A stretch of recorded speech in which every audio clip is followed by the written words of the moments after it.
Okay, we're live. You know how stupid YouTube really is. I mean, my God, you have to be so careful with your wording. You can't just say stuff because they chop it. They say, no, you can't even come on your channel because you used the wrong word. It's stupid. It's ridiculous. It's a joke. I came on here to talk about what's going on. Driving me crazy. You don't get to see this look very often, and my wild ass hair doesn't look good either. Wow, man, it's really gotten out of control. Look at that hair. Jesus. Never been a long hair. Anyway, so much for never.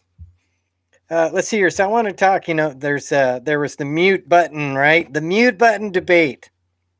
And by the way, welcome to the King's Court.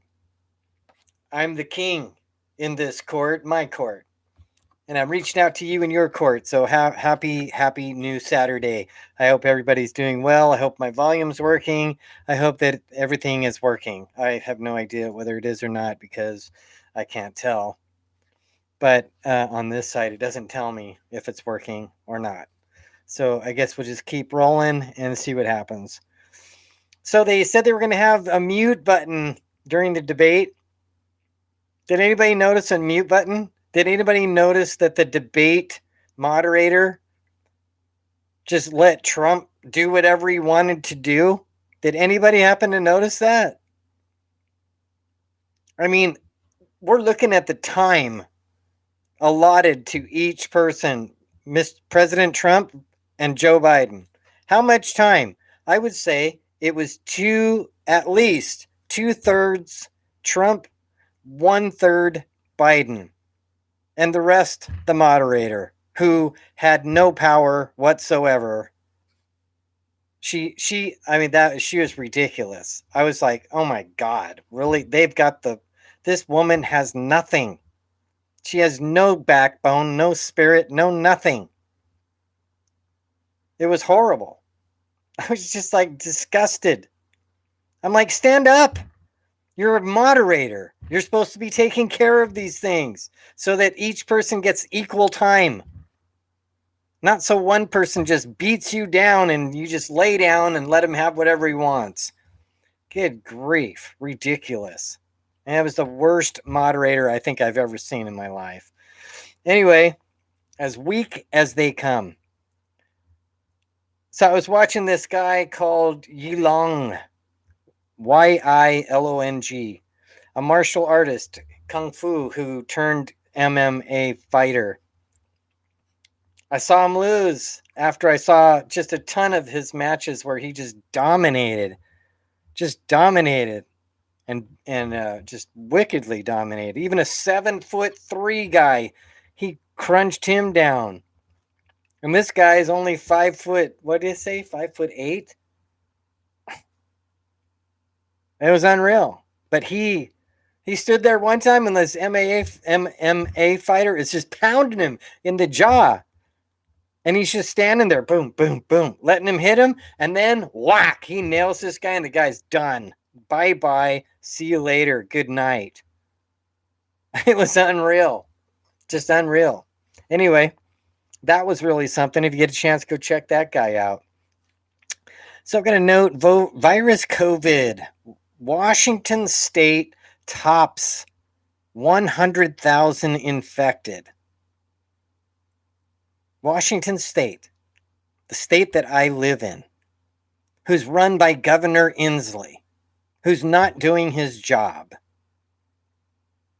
Obviously. Because if he had listened to me when I even went to his house to try to talk with him, when I went down to the steps of the state capitol in Olympia and stood there with my sign telling people I knew how to end the virus, and I do. But nobody listens. Again, I'm back to this. Nobody listens. Oh, that was weird. My camera just did something weird. or the internet did. Who knows? Anyway, so yeah. So now we're over 100,000 infected, and it's rising all over the United States. Well, so away from that negative garbage that I'm sick and tired of spewing out of my mouth, let's look at some interesting facts that I found out just the other day. Wait a second. Let's bring Santa into the picture.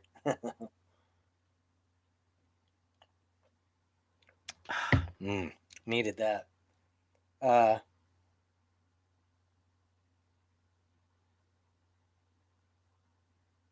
What's this?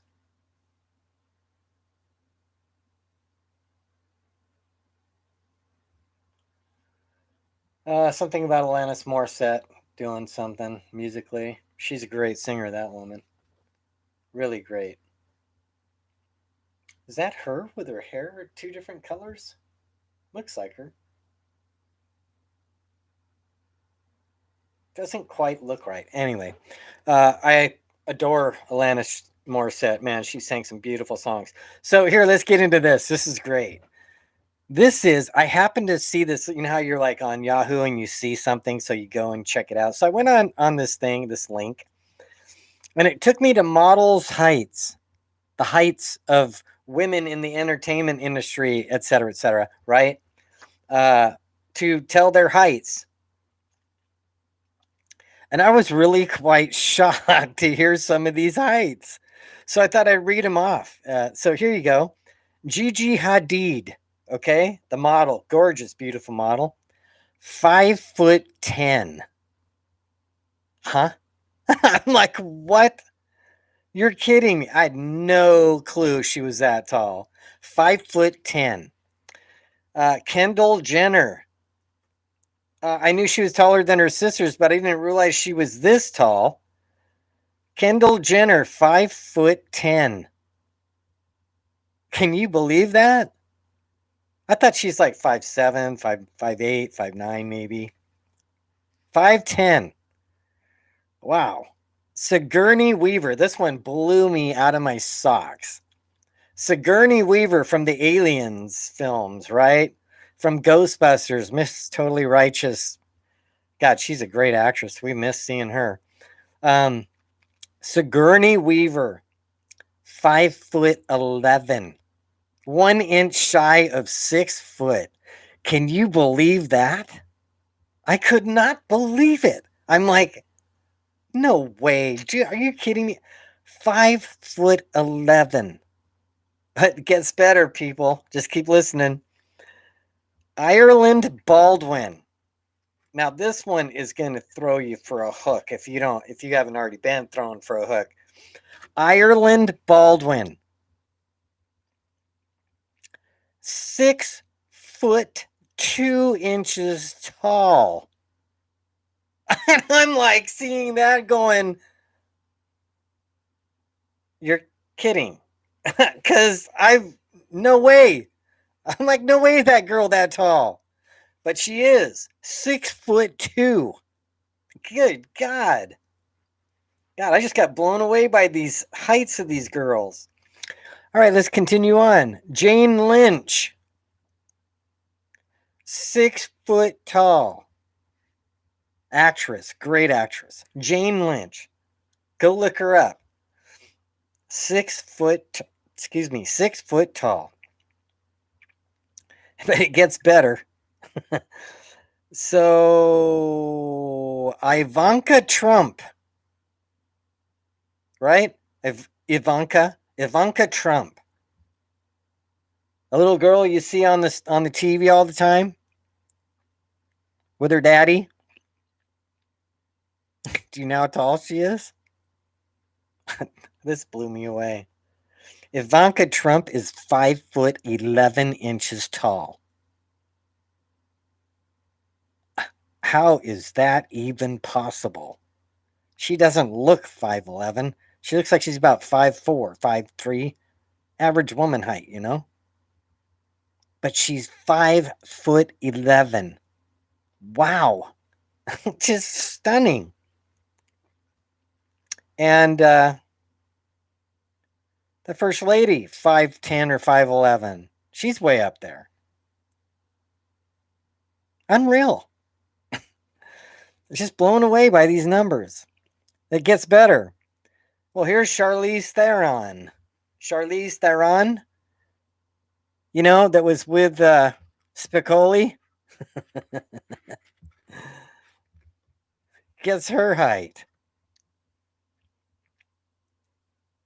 5'10" tall. No wonder she's the atomic blonde. And she was great in that film. If you haven't seen it, boy, you better get it. Atomic Blonde. There's a plug for her.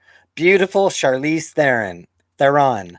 And she was in there rocking the world. But 5'10", I just can't believe it.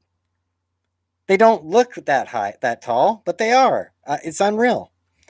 Gets better. Gwendolyn Christie. Gwendolyn Christie. Gwendolyn Christie. That name should sound familiar to y'all. She was in Game of Thrones. So this one might not surprise you. She played the character Brienne of Tarth. You remember who she is? 6'3" tall of Brienne of Tarth. That's Gwendolyn Christie. 6'3". No wonder she was towering all over everybody like she was. And the picture I saw of her was she just looked stunningly pretty as can be. She was actually dolled up, instead of being the knightess that she was in the films. Just really, down to the nitty gritty, as natural as you get. She still looked pretty, but I mean, she looked average, right? Well, you see her as she is dolled up, and look out, she'll knock your socks right off, boy. Let me tell you. Anyway, she knocked mine right off. And then Michelle Obama. How tall do you think Michelle Obama is? Well, I'll tell you, she'd be looking the first lady, because she was the ex-first lady, would be looking the first lady directly in the eyes at 5'11". So where does that put Barack? Barack's got to be 6'3", 6'4". If Michelle is 5'11", and she's in heels and she still isn't as tall as he is. He's up there then. He got some height on him. No wonder he can play basketball. Anyway, that's it on the heights. Isn't that something? Something special, huh? I didn't know. So I thought it was really cool. This hat you see me wearing here, this is my lid. And I had this given to me by a lifelong cowboy when I was down in Nevada one year.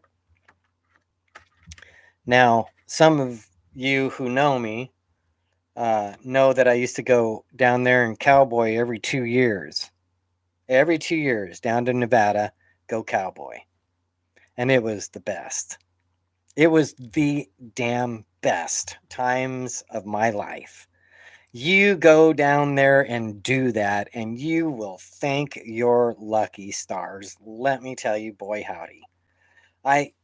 Man, I still mean to get down there. I swear to God, I need money.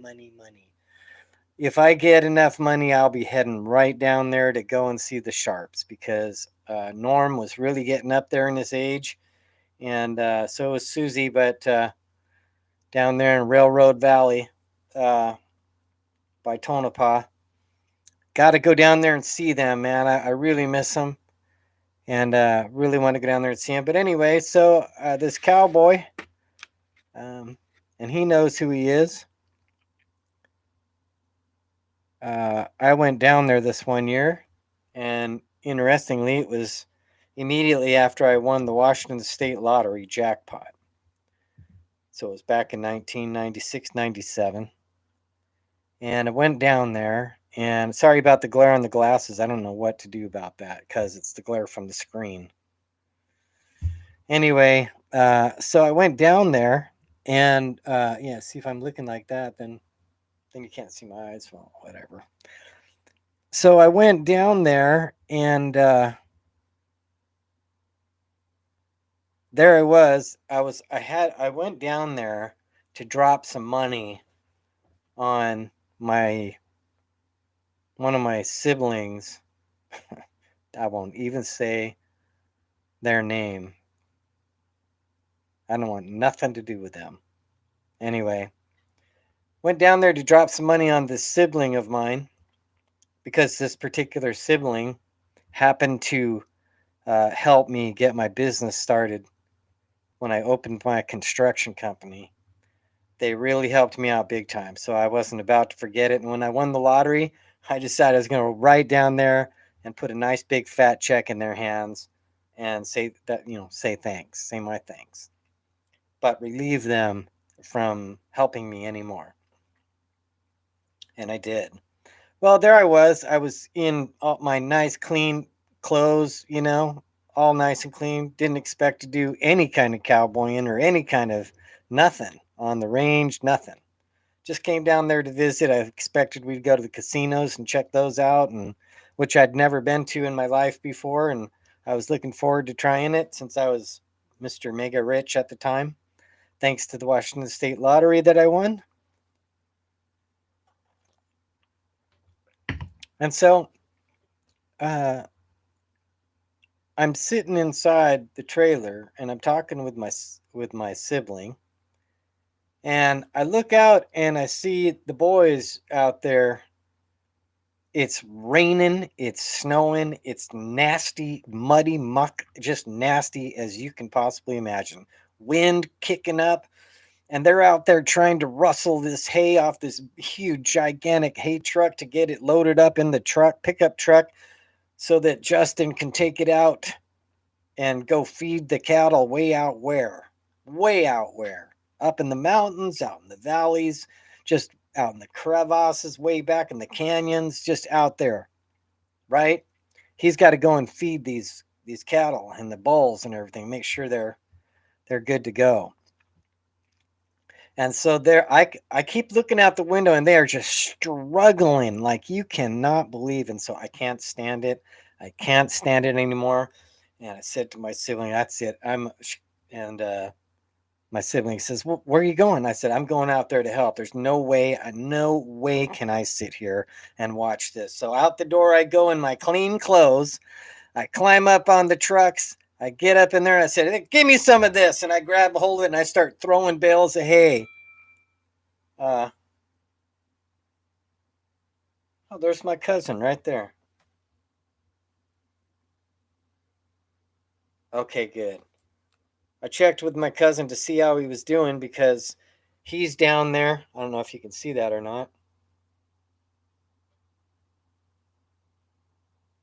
Ah,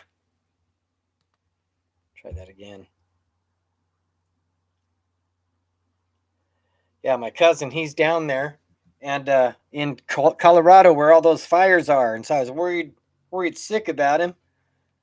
And there he finally got back to me. I messaged him last night, check up on him, and he finally got back to me this morning. He's terrible about riding back. I'm gonna beat the living tar out of him when I get down there. I swear I'm gonna whoop him good, and he needs it. Anyway, so there I am. I jump up on this big hay truck and I start grabbing these bales of hay and throwing them over to Justin. And the guy's over here, he's handing them, and I'm throwing them to Justin, and we just tag team. And whoosh, I am absolutely a muddy freaking mess in no time whatsoever. And Justin says, "Okay, I got to go and deliver." He says, I said, "How are you going to do that on your own?" He says, "Well, I'll get out there and I'll get out." And I said, "No, you won't." And I jumped up in the back of the truck. I said, "Let's go, brother." I said, "You drive, I'll toss the hay. You just tell me when." And he's like, "All right." And he said, "Well, you got to do it this way." And so I said, "All right, I'll do it that way." We cut the bales and we throw out a little bit at a time. Okay. Got to take the straps away from them so the cattle don't get tied up in the straps and stuff. So you got to cut the straps off. You got to throw some out, throw some out, get them out, and throw the bundle out and stuff. The rest of it. But anyway, So there we go, man. And I'm telling you, it was the ride from hell. I mean, you think back if you ever saw the Rat Patrol going over the sand dunes, that was us going up these mountains, kawam, kawam, and everything's flying. I got Bo in the back with me. He's one of Justin's Australian shepherds that is the badass. He is the badass cattle rustling dog. Let me tell you, that little dog, he's only just this little thing, but boy, we just told him, Bo, get him up. And whoosh, fly, man, he flies out of the truck and he's after him, man. And he rounds them up like it's nothing. Bulls, cattle, whatever they are, man. He's out there and he rustles them right up, man. He was the top dog. Man, he was awesome. God, I miss that. Miss that dog. One fang. Because he busted one going after a bull, bit him on the ankles, and the bull kicked him and snapped that one fang right out of his mouth. Bo didn't care. He didn't care, rather. That dog, he didn't care. I'm going to whoop you anyway. And he never missed a beat. He's the best damn cattle dog you can imagine. Anyway, so we spent our time out there, man. We were out there for probably, I don't know, 3 or 4 hours delivering hay to the cattle out there all over the damn place and making sure that we found them all. And we came back and we got inside the house and started warming up, you know. I had to, of course, strip my clothes off and get these dirty, mucky muck clothes off and set them aside, which I did, you know, and got myself into some halfway clean ones because I wasn't allowed to sit down at the table in that kind of condition. And, you know, Justin had to do the same thing. We got, we got us cleared up and there we were sitting at the table and man, the food, holy God, was the food good. Oh my God. That sibling of mine, man, they can really cook. They can really cook. I'm talking chef grade cook. Well, anyway, so we had food prepared for us and we sat down, we had our food. And as we're sitting there, Justin looks over at me and he says to me, he goes, you know what? I've never in my life seen anybody do what you did. Never. Never did I ever see somebody. You come out there in your brand new clean clothes and you come out there and just get it done. You just get it done. And I said, yeah, that's me. And he goes, well, I'm never going to forget it. And he goes, and I'm just never going to forget it. Well, so he didn't, obviously, because when I was leaving and they brought me to the airport and they walked me to the gate and I was getting ready to go, this hat right here, Justin takes this hat. See it? This hat, which he had won countless rodeos wearing this hat. He had been a cowboy all of his life. He sees himself as a gunslinger, you know, God, what's the word I'm looking for? Oh, I can't think of. I just can't think. I just right out of my brain. Uh, you know, the bad cowboys. God, I can't. Why can't I can't think of this? Damn it! Right now, son of a biscuit. Anyway, outlaw. There's the word I was looking for.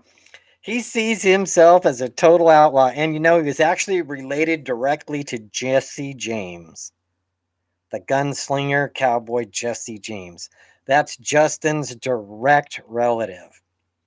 And anyway, Justin was one of the best men I've ever known in my life. Straight up as they come. Don't know what's happened to him since him and my ex sibling split themselves up. He split up with my ex sibling. And I've just always worried about him and wondered how he's doing. Just a good, damn good man. Just a damn good man. I heard he got hooked up with some girl that was a drug addict, and she's gotten him on that meth stuff, and I don't know if it's worse than that, but I don't think it can be worse than that stuff. But I hope to God, and I pray to God that that's not true. I hope that's not true. But I just, it eats away at me because I just have got to get down there and check up on people. I just driving me nuts that I can't get down there.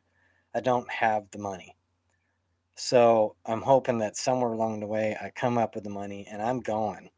First chance I get, I'm going right down there and I'm going to see how they're all doing.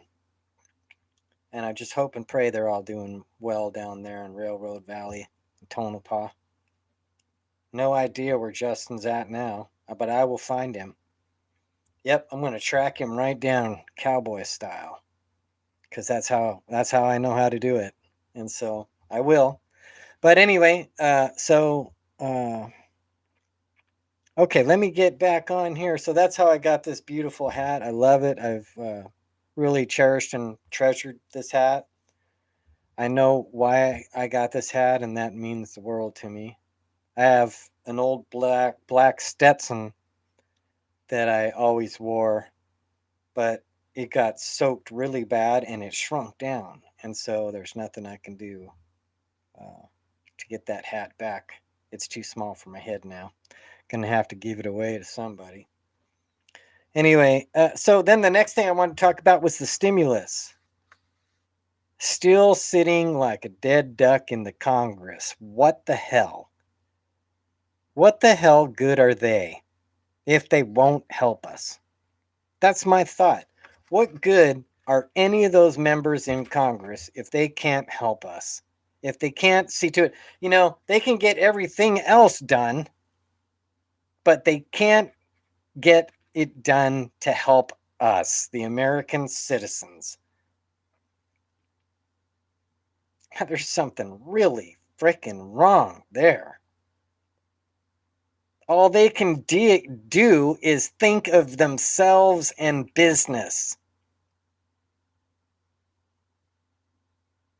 Like the airlines, like they need the money. I don't think so. Too bad, fellas. So sad. None. Get the money to the people. And, I keep saying that and they keep don't doing it. Oh, looks like it's getting close. Oh, nope. Things fell apart again. Oh, it looks like they're in talks. It looks like it might come out before the election. Nope, not enough. Nope, it's not going to happen. They're at disagreement again. Oh, it looks like they're going to make it. They might get it out before. Well, it looks like the stimulus won't make it out before the election, but the agreement might get signed before then. And you're like, come on. Come on. Jesus. I mean, really? Who do you guys really care about? And who don't you really care about? It's very clear to me that the people in Congress do not care about the citizens of the United States of America, and they all need to be gone. They all need to go. Gone, bye-bye, all of them. And we need to clean house and start out fresh.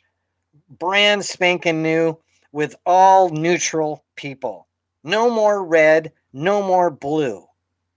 Just human beings that have good core values, good character, and will do the right thing, that are focused on what's good and right and true. That's it. And everybody else out. Get them out. Just get them gone, all of them. I'm sorry to say that, but that's how I feel anymore. I've had it with them. I've had it with them. Sitting here watching them dickering around and bickering back and forth with each other, not getting any help out to the people who are dying in the streets, who are starving, who can't pay for their medical, who can't pay for their food, who can't pay for their vehicles to drive around, who can't pay for their kids, the care of their kids, who can't pay for their rent, and so they're going to lose their homes. Be out on the street, really? And all because you idiots, your idiotic behavior, rather, in the Congress, you can't make up your minds. You can't get together. You can't see the American people need help now. All the rest of it can sit on the sidelines. But you should have gotten help to the American people with a small stimulus package that gave them cash money now. You should have done that, but you didn't. And you still haven't. Anyway, I don't know what good it does me to say anything about it. Nothing's obviously happening. Okay, well, so what else do I have here? I've got banks, credit card companies. Oh, yeah, this is another one that I happen to have experienced because I still have no income, so I can't pay my credit cards. And so I contacted my credit card, Discover, and Discover said to me, "I'm sorry, but we're not allowing any more help for the because of the COVID virus. It's done. So you're going to have to pay your bill, even though you have no income, and the virus is escalating, getting bigger and worse. We're not going to help you out by deferring your payments anymore. The deferred payment plan is over. The help because of COVID is over. That's Discover Card." Okay. And I contacted my Amazon store card today and got the same message from them. Sorry, we only allow 3 months of deferrals, and you've had your 3 months of deferral. You're going to have to pay your credit card, or whatever happens. Sorry, too bad, so sad. Amazon store card, right? Amazon Megabucks, the richest corporation in the world. And they have said, "No, we're not going to help you anymore. We determined that we would help for 3 months, and that's it." Meanwhile, at the entire whole time, they're adding interest. They're still charging interest and accruing interest, regardless of the COVID, regardless that we have no income whatsoever because of the virus. They are still adding interest. And so the balance is going up and nothing we can do about it. There should be something wrong about that.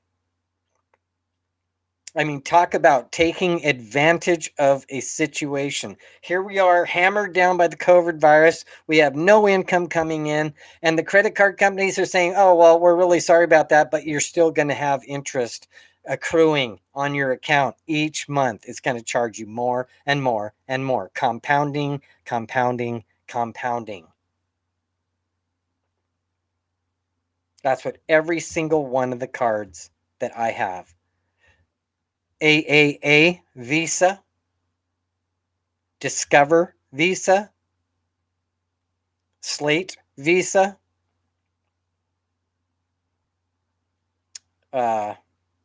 Walmart Visa, which is Citibank, Synchronicity Bank, which is Amazon card, and Chase Morgan, who is backing up my Amazon card and my Slate card, both of them. Now, I'll tell you that, however, I'll tell you something that Chase has done. On my Amazon Visa, which is Chase Visa, and my Slate Visa, which is Chase Visa, they have said on both of those, we are extending your deferral still because we recognize the virus is still wreaking havoc. So bless their hearts for doing it. But at the same time, I'm still getting hammered with more interest. $90+ per month is still adding and accruing on the interest. If I would have been the president of the United States and the Congress, I would have said, all credit cards are frozen. All interest is frozen. You will not charge 1 penny during this virus. To add more hardship on the people. But they did anyway.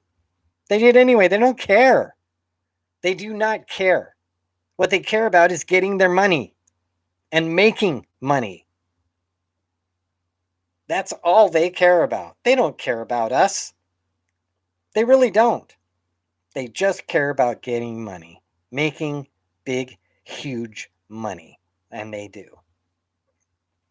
Anyway, so that's it. I don't have anything more to share. And I'm glad not to have anything more negative to share.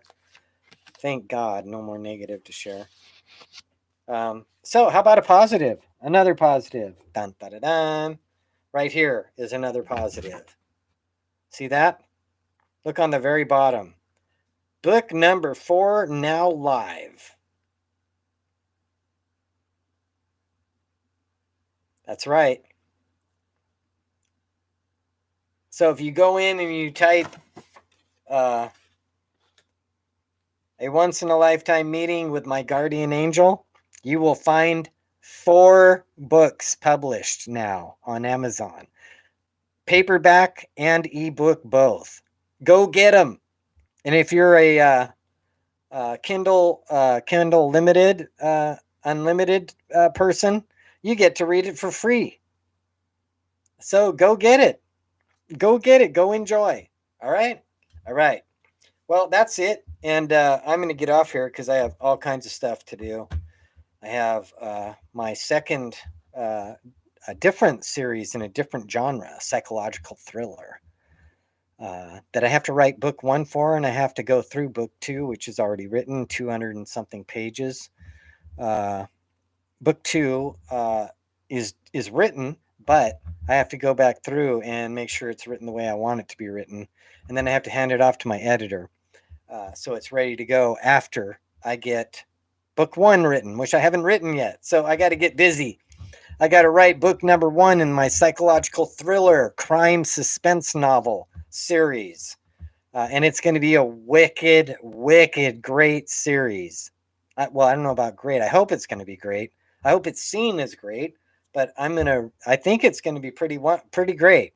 So it's going to be something that you've never seen done before. Once again, the inventor, hard at it. It's going to be something that's never been done before or seen before. And there's something that's going to happen.